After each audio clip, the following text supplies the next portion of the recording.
Carolina Panthers and the New England Patriots. Patriots win this one convincingly.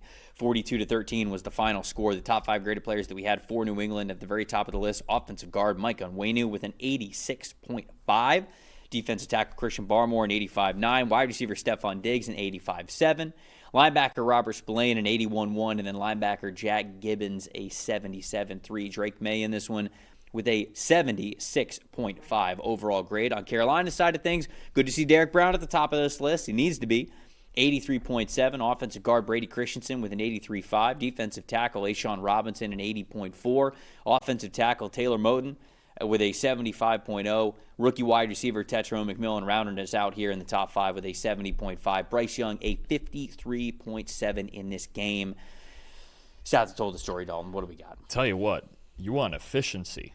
The Patriots officially ran 48 plays in this game, and they scored 42 points. That's pretty darn efficient, especially in the passing game. How about this? A .875 EPA per pass. All right?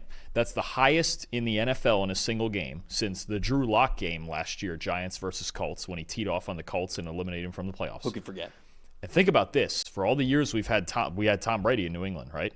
That's the highest EPA per pass in a Patriots game since Week 16 of 2009. I knew it would be 9. It has to be 9 because that's the 07's the year you're thinking of. The 50 touchdown year? That's no? that's that was 07? That's oh, 07. Okay. But 09. That's the one that I was But thinking this of. game in 09, I had to look at it. Brady did throw 3 touchdowns to Randy Moss against, I think. So the point stands. Same era. So the point stands. You're a couple years early. Right. 07's the big year. But the highest EPA. So they already had that one. They just wanted to remind people. Brady reminded us for a long time. He reminded them in Tampa, too. Don't worry. The highest EPA per pass in a Patriots game since 2009. Which is just, I'll tell you what, Drake May, he only had to throw the ball 17 times in this game. He looks darn comfortable right now, doesn't he? When this Patriots team is not turning the football over. Does it say more about the Patriots or the Panthers, though? A little both. We're going to get to the Panthers. But, look, the Patriots, when they're not turning the football over, they look pretty darn comfortable right now. Drake May looks comfortable. 74.9 passing grade, 203 yards on just 17 attempts, career high. Almost 12 yards per attempt. Had a rushing touchdown using his legs when he needs to. And one thing I do like about him running, I think he's getting better about not taking those big hits like the one he got the concussion on last year and certain ones like that. He's getting better about sliding and living to play the next down. Drake May is getting a little more comfortable here week to week in Josh McDaniels' offense. And the other kudos I want to throw out there, there's several of them we could do for New England. Patriots had the highest graded offensive line in the NFL this week. And I know it's Carolina. I get it. That's going to happen often. But, again, you're talking about progress on this New England offensive line. They have been good this year. And Drake May is getting better week to week. This offense is starting to, when they don't shoot themselves in the foot, because you remember that Raiders game kind of turned on a Drake May interception, a bad ball over the middle. And they should have beat the Steelers, but they turned the darn ball over 5 times. When they don't shoot themselves in the foot, this offense is starting to get it rolling. Their over-under is 8.5 for wins, which seems high. But it's easy to believe in this team. If this team executes, and getting Christian Gonzalez back in this game is huge. It was big, of course. Massive, because the coverage was really the biggest problem. Yeah. They got enough talent on defense. And if their offensive line is going to play like this, now they won't be the highest grade in the league every week. This is Carolina. But they've been every bit of solid so far this year. If that holds, and Drake May, again, I think we're not seeing big flashy performances. But again, in this game, you talk about 12 yards per attempt. You talk about the most efficient passing game they've had since 2009. That's a lot of Tom Brady years mixed in there. This Patriots team is starting to slowly figure it out. I don't know if there's a big breakout, 35-40. Well, I guess this was the 42-point performance. I should say it was this one. But even for Drake May, it may not look flashy on the surface. He's getting more comfortable. I like where this is going. And to take a team like this, and we thought going into this, the way the Panthers played last week, this would be a competitive game, one way or the other. Yeah. Patriots asserted some dominance in this game. We haven't seen them do that in a long time.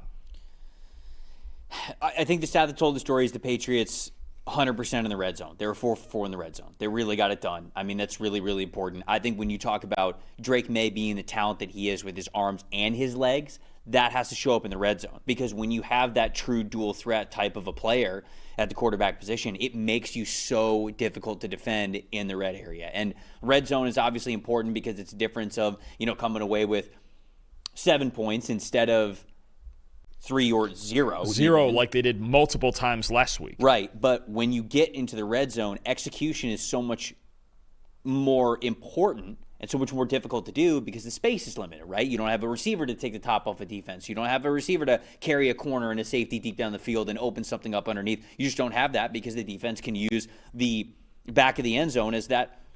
Well, I would say like the back of the end zone, the sides of the end zone. You get multiple added defenders when you're playing in the red zone. And so when you have a quarterback that is a rushing threat, that then tips things a little bit more towards the offense's scale. And so that's really going to be important for this Patriots team. So them going 4 for 4 in the red zone, huge for this team, huge for Josh McDaniels, the offensive coordinator.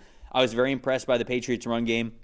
3 backs in this one had over 4 yards per carry, which is huge. I mean, they have a diverse running back group with Travion Henderson and Antonio Gibson or Ramondre Stevenson. And for those guys to all be efficient when they touch the ball, I think is huge for this team and huge for the committee of what they're going for. So that was sort of my stat that told the story most impressive.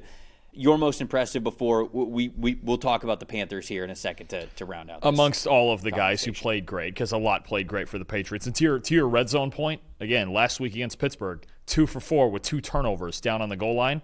You go 4 for 4 last week, you win. I think Mike Vrabel told his team that. But Stephon Diggs also, this was the first time that he looked like this year a number 1 receiver. 6 catches, 101 yards, 3 of those explosive plays. If you get now Stephon Diggs in a rhythm off the knee injury 100%, and he looks something close to, at least for this team, a number 1 receiver. And if I remember right, his usage in the slot was a lot higher in this game. They're moving him around the offense more. It's big. It just adds another dimension. The 2 tight ends, Hunter Henry and Austin Hooper, are playing great. You're starting to find this run game. The offensive line's looking better, and Jared Wilson, the left guard, was out for this game. The offensive line was still really good. Just a nice, complete performance from the Patriots, but Diggs stepping up out there on the outside is a big play threat. That's a big-time development, too. So, for the Panthers, they're now 1-3 on the season. They have the big win against the Falcons, but they've kind of had the Falcons' number over the last couple of years. And to be honest with you, it's hard to take away too much from divisional games, one way or the other, whether you're on one side of a blowout or the other, because divisional games, like, they're weird. They're just very weird. And so I think the non-divisional games are much more indicative of who you are as a team. And for the Panthers, that's not a good thing to say, because they're 0-3 in outside division games, and they've really struggled. This one is from Julian Council. I saw this from him on Twitter, who does a great job covering the team for Locked On Panthers. He said, following today's loss against New England, Dave Canales has a record of 6-15 as the Panthers head coach. In those 15 losses, the Panthers have an average margin of defeat of 18.2. That's nuts. That is, when it goes bad, it goes real bad. That's a tough stat to swallow if you are trying to be hopeful about the Panthers throughout the season. And they got a lot of games to go, and they're gonna play all 17 regular season games no matter what. And so we'll see what this team is. But when I watch this football team, I think the part that's the most damning is I don't think it's all Bryce's fault. It's not.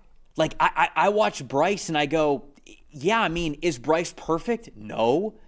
But he is not, like, at the top of the – if Bryce was the big reason why they were bad. Like, remember the first 2 games of last year where Bryce Young was the reason why they lost those 2 games the way that they did. It was easier to say, hey, we picked the wrong quarterback. Like, we've got some good stuff going on throughout the rest of the roster. We're kind of building the right things here. We took a swing on a quarterback, and not that that's like saving anybody's jobs or anything, but I think it's easier to point at that and say, okay, if we fix the quarterback, the rest of the stuff's going to come together. Bryce is not the problem anymore. Now it's basically everything else. I mean, the linebacker level is very bad for this team. They cannot cover over the middle of the field. Penix had an opportunity to attack over the middle of the field, but he's not super comfortable doing so. I think Lathan Ransom's presence at the safety level helped them when they were going up against the Falcons, but Nick Scott, I think, struggled once again in this game. They can't get any pressure up front. The offensive line's dealing with injuries. The receiving room's not what we thought that it could have been going into the season. I mentioned in the preview show how they're just not able to run the ball as well as they really would like to and stay as balanced as they want. Bryce is like down the list of things that are wrong with this team, and I think that's why I think you kind of got to start looking at the coaching staff and saying that they're just not getting the most out of these guys. So I'm gonna give you a stat because the defensive side of the ball is still they're a tad better, but they're not significantly better than last year. So their last 20, those same 21 games, like you just mentioned, in 18 of those 21 games, their defensive grade as a team is below a 63. In 18 of those 21 games. Last week, they got a 70 against the Falcons. That's the highest one they've gotten since the start of last year. The highest. Yeah. And only one of 3 above 63. The other thing, too, is you look at these 3 losses, and in all 3 of them, I know they kind of sort of came back on the Cardinals and made it a game. In all 3 of them, and this is the problem I used to have in the previous regime with the New York Jets, they're just not ready to go. In the first quarter especially, they are not ready to go. Really, any part of their team. You mentioned it. Is Bryce playing great? No. Is anybody on this team playing great? Absolutely not. And to me, they're getting off to just horrendous starts. They are not ready to go in the first quarter of these games. That's when I start to worry about preparation and coaching. Absolutely. Because it's the same thing I saw. It's the same thing I saw because the Jets under Robert Saleh, they led the league during his tenure in double-digit losses. Right. Same way. Yeah. And so often it was this team in the first quarter sleepwalks. Oh, and then we find it the next 3 and we start competing. You have to go. I mean, sort of. You have to maybe. go right. Maybe you do. We just talked about it with the Bucs, a good team that you don't want to fall behind every week, or these things can happen. Right. This team is falling behind every week now, and they're not capable of getting themselves back into it. In large part to me because they can't get stopped still. They can't. They just cannot get stopped. So I would be their next 3 games are going to be so big for them because especially for this coaching staff. They're 1-3. The 3 losses are pretty bad. Miami, Dallas, and the Jets. You got to find some wins in there because if they come out of that 1-6 for any reason, there's going to be some chatter. Those are 3 games of teams that are considered something close to equal on talent level with the Panthers. They got to find some wins in these next 3, or there's going to be a different conversation come about week 8 or 9. I agree.